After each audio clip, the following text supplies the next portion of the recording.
Hello and welcome back to Project 300C.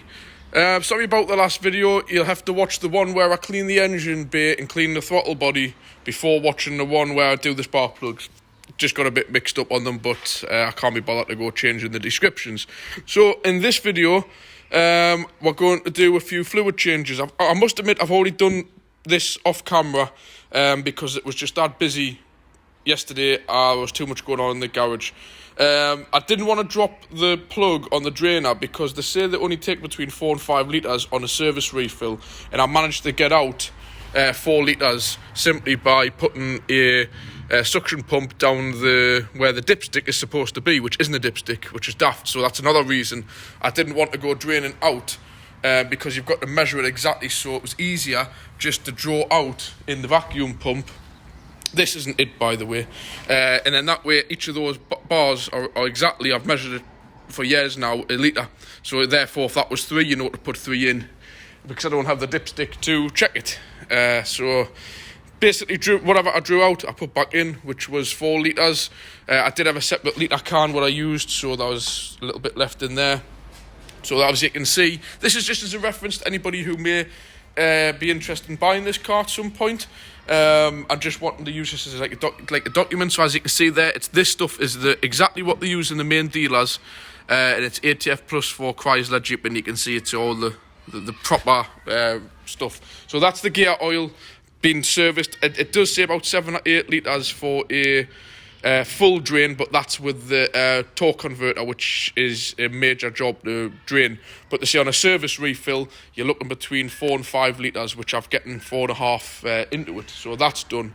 What we're going to do today as well is an oil and filter change. So I've just took that off just to create so there's not as much vacuum, so the oil drains better. And as I mentioned, I've getting the dipstick out of it, but I'm still waiting for it to come from Chrysler to be delivered. So just for now, for running about, I've just got a little cap put in there.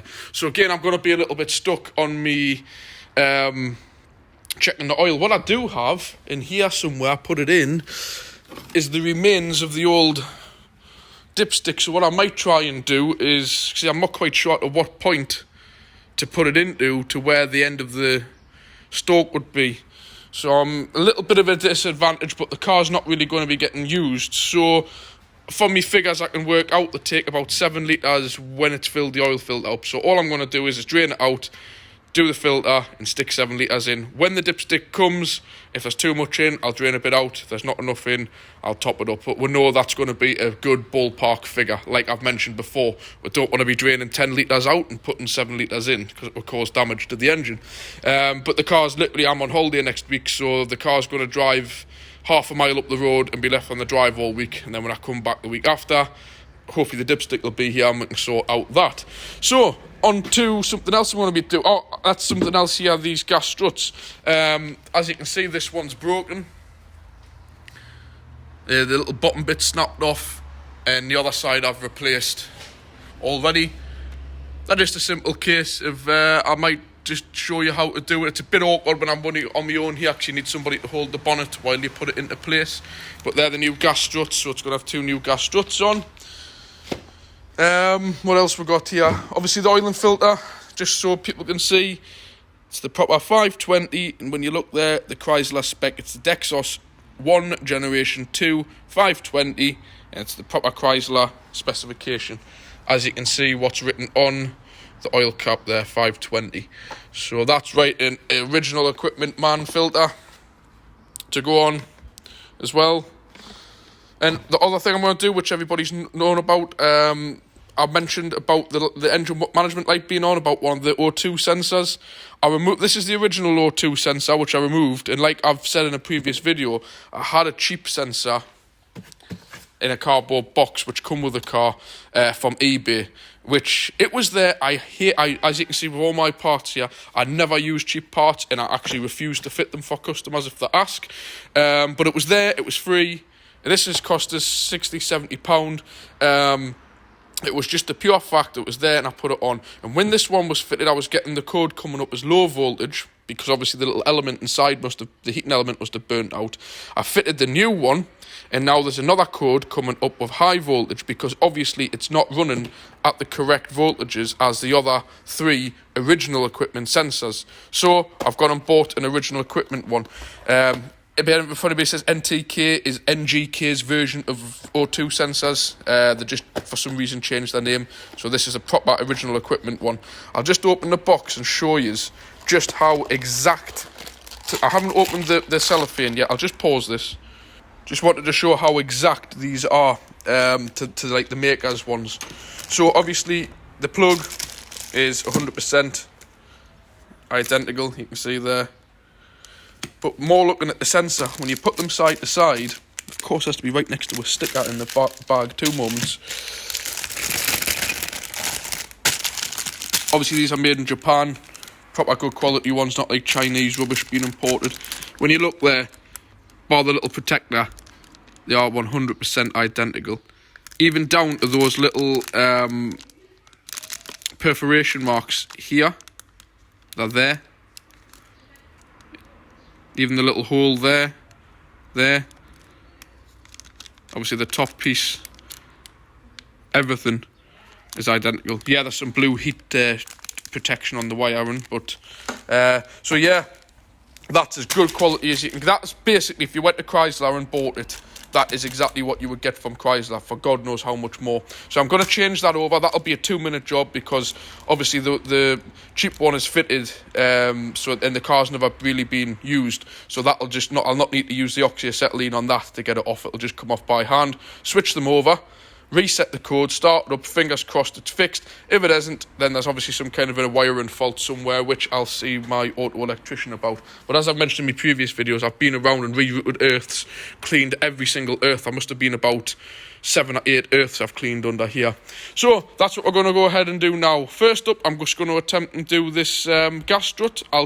You don't need to really watch this fitting one. It's quite simple. All you do is you get a screwdriver behind that, you pop it back, pull it off, the bottom one goes down, and there's like a little slide. They're a weird idea. These are a little slide piece that goes down to lock it into place, and that's it. We don't really need to be watching that. I might show you the oil draining, but I'm just trying to keep these videos under 20 minutes. And obviously I've got to show you the O2 sensor as well as doing the oil filter. So I'll get back to you in a moment. Right, so there we go. That's the broken one off. I don't know what's happened with this, but they're a pretty poor design, actually. So that's fit for the bin. Now that's on. They go on, and there's just like a little slide on them that slides down to lock the bottom one in place, where normally they're just like these. You put a screwdriver in, pull them off, pop the new one on. But these have a little slide idea. So I'm much happier now, the fact when I close the bonnet, that they're not pinging off. So now nicely it closes.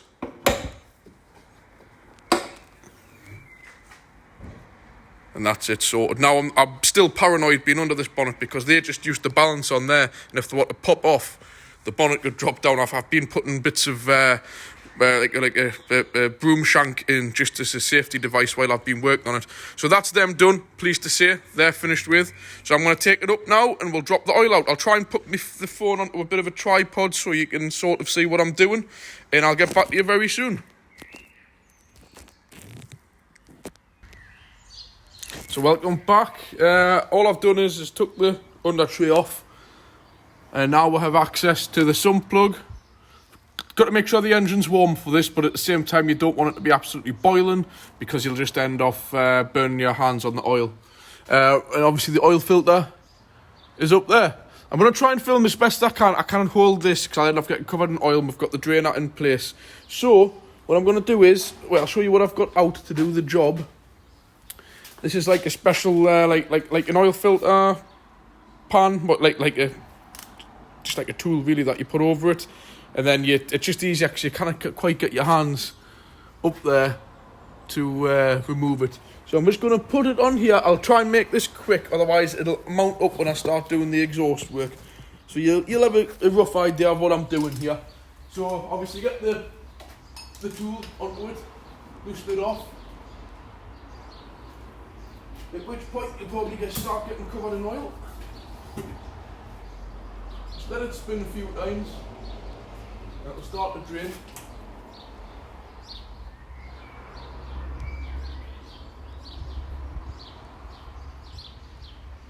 probably go down your sleeve. And there we go. The oil, to be quite honest, coming out of this car is like brand new. I'll try and bring it in, so my hands covered in oil. The oil that's coming out is more or less like new. I'll just show you the filter. Don't know what quality that is. What is it? Wicks. Wicks is okay. Nothing wrong with them. They're owned by Fram, but I much prefer Man filter because they're like original in my opinion. Obviously, then you just got to do the same on the sump plug. Just let this drain a bit and make sure up there that the old seal is not left on it. So I'm just letting that drain. But what you need to make sure is that your old seal is still on there. And remember, on the new filter, I'll get that out the box now. I'll try and do it in front of the camera. So the new filter, obviously if you're not 100% sure with things, like these cars is not the type of car I work on every day. So just compare the two filters. As we can see, they're both pretty much the same size. Put the rings together so that you know they're going to be the same. At the same time, you've just oiled the seal, because you need to oil the seal on the new filter. And yeah, so I'm just going to put a bit more oil onto there. I'll probably pre-fill this filter as well before fitting it, because on some cars when they're like that way, you can't, because it will just pour out. But with this, you can fully fill them up before fitting them, and that way you know that it's already primed when you start the engine. But if you can just see on there, I don't know if you can see, let's have a look at the other side. See there, made in Germany, proper decent equipment stuff. I don't know where this was made, probably doesn't say. Nothing wrong with wicks, I'm not going to slate them, but I much prefer a Man filter for these. So what I'm going to do is now, I'm going to oil the seals up on them. Like that, you see your hands get slippy. And I'll get back to you once I've filled the filter, because my hands now, I need to give them a good wipe because I'm full of, absolutely covered in oil. Right, that's the oil filter changed. I'll just move the light around so you can see. It's the new oil filter I've changed. Make sure to use some kind of solvent like brake cleaner, just to clean off a little bit. Whether or not it's your car or not, you don't want oil to be dripping onto somebody's drive when they get it home, so always give it a nice clean up. So now what we're going to do is crack the sump plug, let it drain, and while that's draining, I'm going to, this is the cheap sensor that I got with the car, so I'm going to crack that off, put the new one on, tie the wires up and everything how they should be. So I'll just put this from a distance there now. Again, when you're doing the sump plugs, make sure you've got a sump seal to replace it. I've got various different ones. This actually looks a bit like a Ford one. So with this, you sometimes can, this is why when you get them too hot, you can burn yourself. So obviously, get a drain out, a bucket or whatever you're using. Sometimes you need to give them a little bit of persuasion, but at the same time you don't want to be going mad.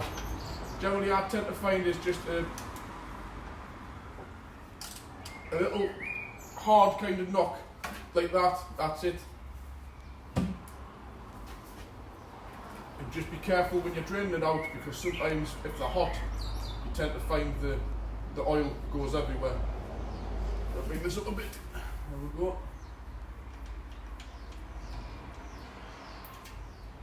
There we go.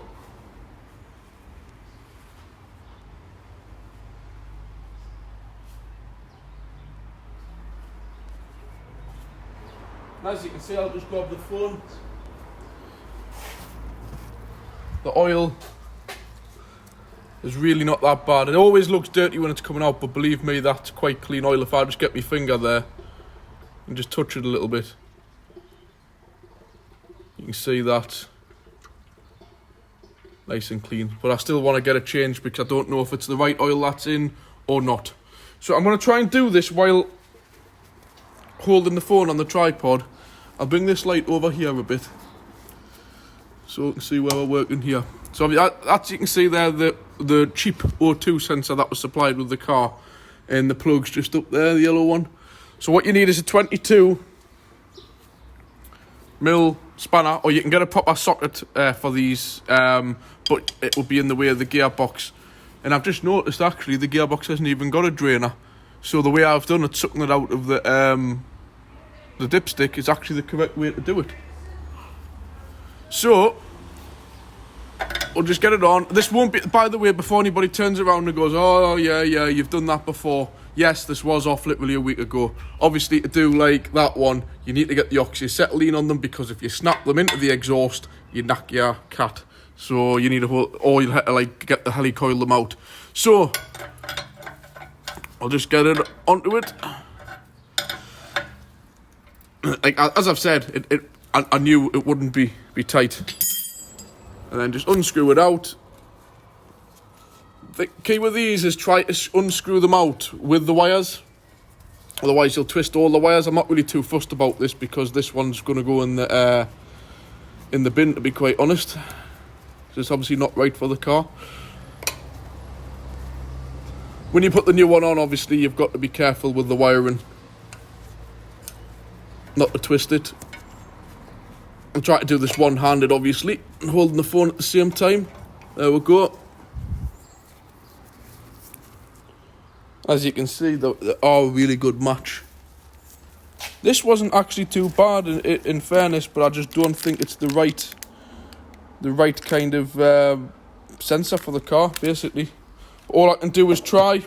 If it doesn't work, then who knows, I'll have to get auto electrician to look at it. So I'm just, obviously, as you can see now there, the oil's just about finished draining. I'm just going to change the sump seal, and I'll get back to you.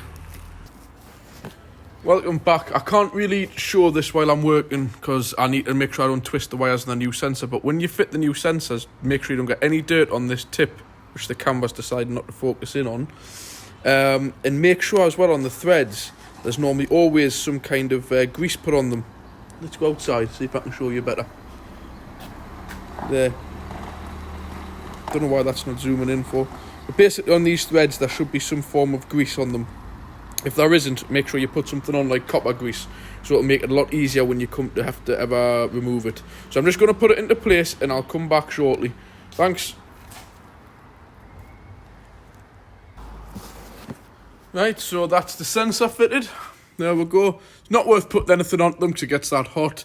And obviously I've routed it up there and just tied it up because it was getting a bit near to the exhaust. So as long as it's away from the exhaust, that's the main thing. I need to put the oil in, and we'll come back and check for that, for leaks. Meantime, I've gone around the subframe a bit with some protection. It's just while the covers were off. So what we're going to do now, I'm going to bring the lift down, I'm going to put the oil in, start it up, check for leaks, and put the undercover tray back on, and get the diagnostic equipment on and reset the ECU. So I'll join you when the car's back down. Right, so here's the oil. Got the funnel ready. I mean, since I haven't got the dipstick, I've already put 1.5 litres in of some oil I had left over, plus this 5 litres, and that'll be 6.5, and I think that'll be enough. So I'll just put that down. Really, I mean, let us know if you want to see this kind of thing. I'm you know, in my opinion, I'm just pouring some oil into an engine.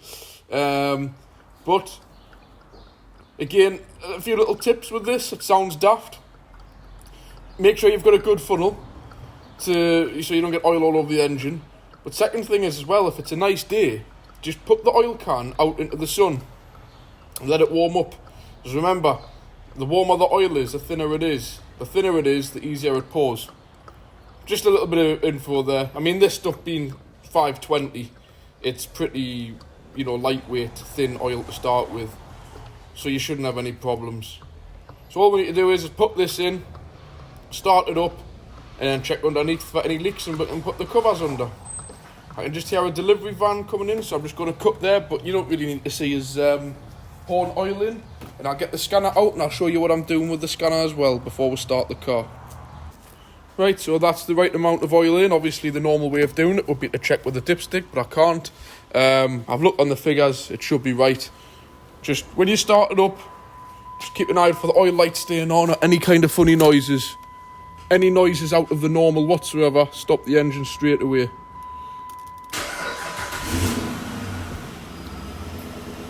I'm only going to let this run a few seconds because I need to get the scanner on to reset this light with the new sensor in. That's literally all it needs. That's it. Engine off. What you would do now is let it stand for a few moments on level ground and check the oil level with the dipstick, but I can't. So that's that. We're going to go up now and check for any leaks, and I'll get back here and show you what I do with the diagnostic equipment.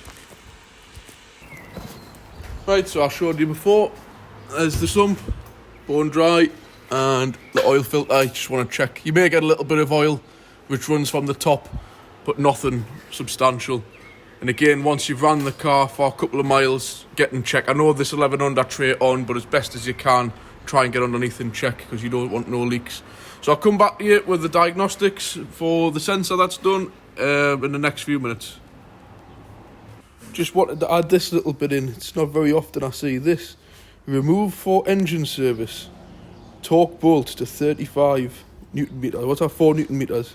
It's not very often you get that, because in fairness it sounds a bit daft, but on some cars there's about 3 or 4 different trays, and you never know which one to take off sometimes to get to the sump. So it might sound a bit stupid, but it is actually nice to see that they've gone to a little bit of effort on that.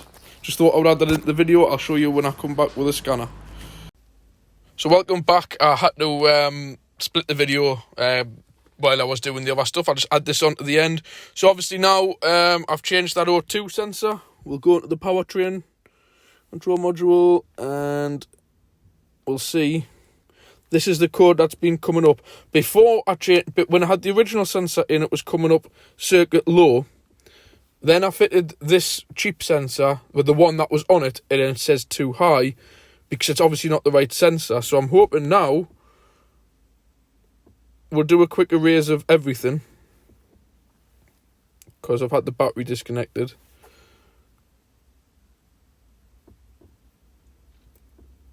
I'm not 100% this is going to sort it, but at the end of the day, I've got to go. I start from somewhere, and those codes were definitely along the lines of that bank 1, sensor 2. Before, when the old sensor was on, it was voltage low. New sensor, voltage high. So all we can do is wipe the codes, which it's doing now.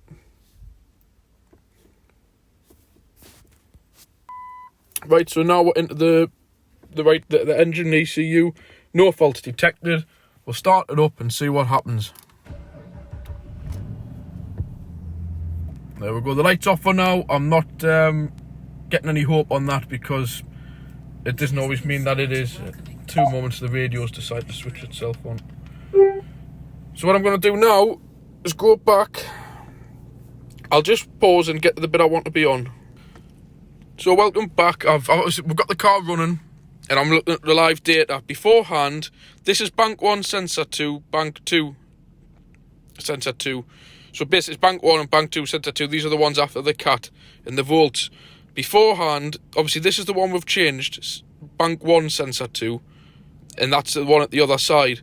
And beforehand, this was going at like 3. All the rest were 0 points, and this was at 3 point. Now it's nicely within the range. If you look at the 2 boxes I've got ticked, they're pretty much on par. 0.71, 76, 73, 71, 76. So they're nicely running how they should be. And if you look at the top as well, 3 point. The other last time it was running at 4.4, and now they're nicely 3.25, 3.27. They're sitting exactly how they should be. The other ones, these are the ones before the cat, but they've not been touched.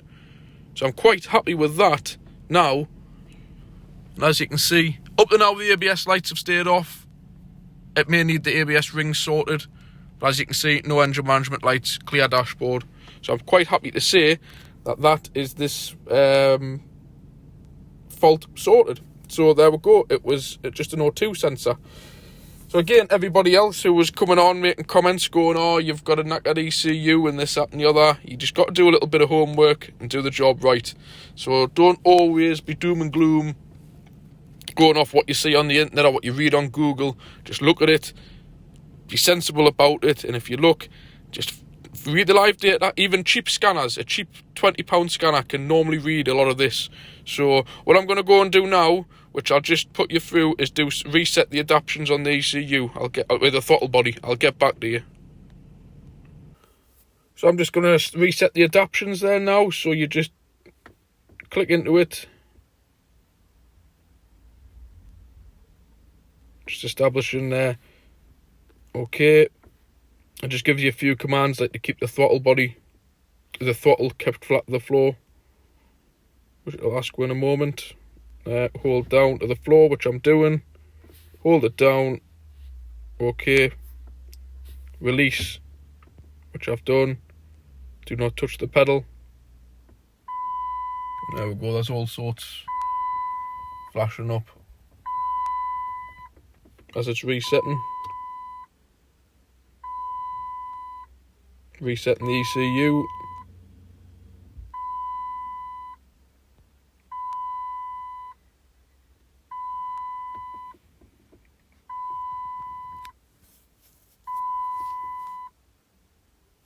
And there we go, that's it done.